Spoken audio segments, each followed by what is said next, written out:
The Second World War started on September the 1st, 1939, with Hitler's attack on Poland, here with Swiss crosses on the German tanks. Thus, in fact, Hitler declaring war on England and France, because he knew perfectly well that Poland had a defensive treaty with France and England. So, on September 3, 1939, England and France officially had to acknowledge Hitler's declaration of war. But then, a very strange thing happened. All warring parties waited for almost a whole year, until May 10th of the next year, 1940. This 8-month period of the Second World War is called the Phoney War, or in French, La Drôle de Guerre. Now, why is this? This is very important to understand who really is behind the Second World War. Well, I'll tell you why.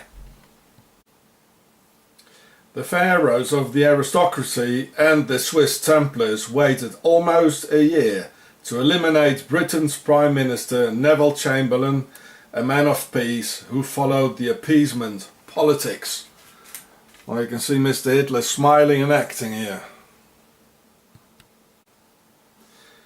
And they finally did get rid of him by poisoning him, so they could put their aristocratic warmonger in place to have this pharaonic war go on. So, on May 10th, 1940, the very sick and dying Neville Chamberlain had to resign and the World War could start. Only a few hours after he resigned and the pharaonic aristocratic Mr. Churchill was set in place. And the democratically elected Prime Minister of Britain, Neville Chamberlain, and man of peace, died before the year was over, just a few months later, of cancer, and having had a few drinks too much with the wrong people.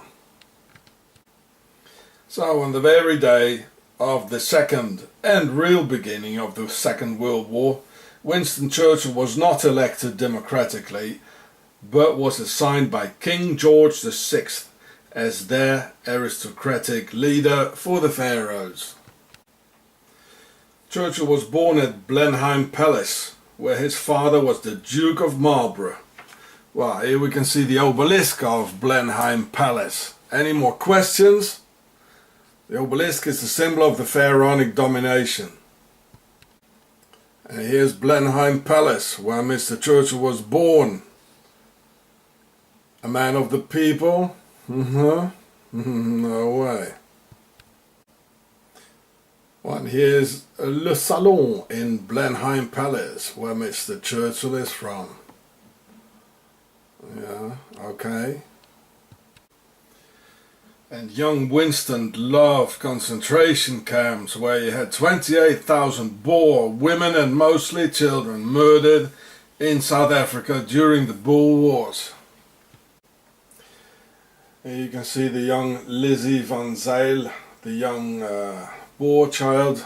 She died, she got murdered, together with 28,000 other ones. So this is how the Brits, they won the war against the Boers. Well, of course, it's all pharaonic. It's the aristocracy. They always did this and they always will. In the Second World War, in South Africa, now they're doing it in Iraq and all over.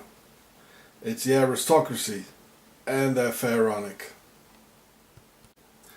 And because of Mr. Churchill's old love for concentration camps, he never had the railroads to Auschwitz bombed. Because the worldwide aristocracy of the pharaohs and the Nazi Templars from Switzerland had decided that the Jews had to go due to their part in the Russian Revolution, communism and the elimination of the Tsar family, who were descended of equally pharaonic bloodlines as the rest of the gang. So in every one of the countries, Britain, Germany and the US, this pharaonic aristocracy and the Freemasons were ruling, and the war against the Russian people and against the Jews could begin in order to revenge the Russian Revolution and the killing of the Tsars, where the word Tsar is of the Pharaonic word for a king, as in a sarcophagus, which is a box to put the king in when he's dead. See the Pharaoh show.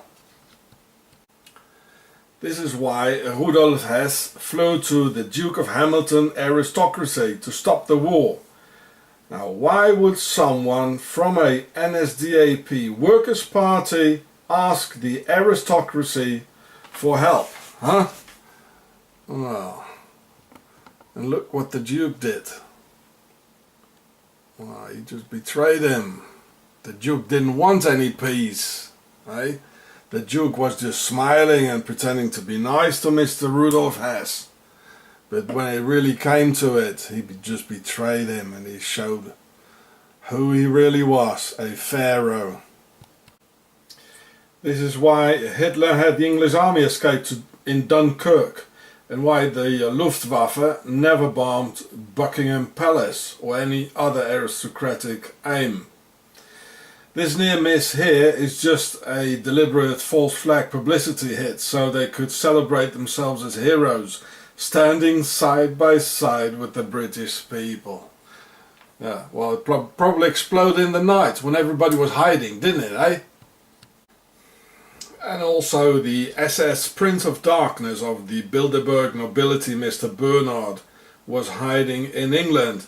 Here we can see him together with some of his SS friends on the other side. Oh yeah, Mr. Bernhard. The connection with the SS and the royals.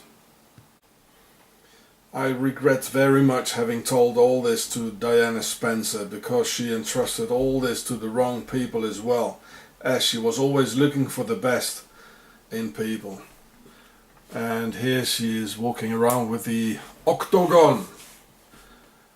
So she knew about octagon, I can tell you that. I know they'll do me too eventually. Thank you, YouTube. And thank you, US First Amendment.